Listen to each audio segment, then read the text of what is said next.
think it's very important to have those 1 to 5 metrics agreed upon, have your benchmarks, and then have them monitored in a dashboard, right? And inherently, salespeople are very competitive. So they just want to know, what are my goals, right? What are the 1 to 5 things I'm being measured against?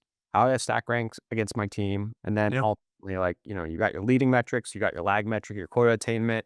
You got to measure those two things, right? But yeah, to get to your question around AI, we haven't leveraged AI specifically for sales performance management. Very few have, by the way. So yeah, this is not a But I don't think we could implement anything until we get our data cleaned up. Our next KPI for sales performance management is cleaning up our activity data.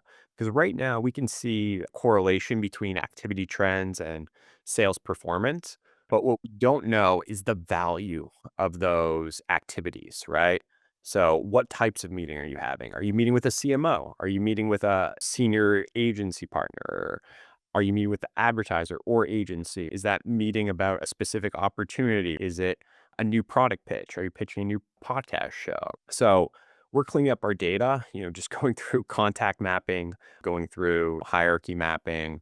And now we hope to analyze that data and have more predictive, right? I love that movie because I think like it is one of the best assets you have is a sales ops org.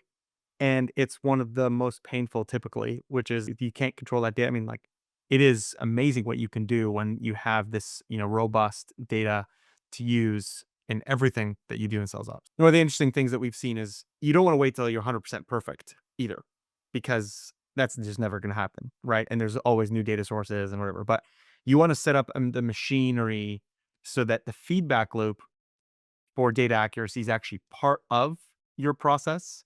And now every time you encounter something, you're actually like further training or further updating the models, further updating the data infrastructure, the validations, so that every day you get more and more accurate. And then you can start to use that data more. And so we've seen organizations kind of like tap into some of the data into, impact 5% of quota setting.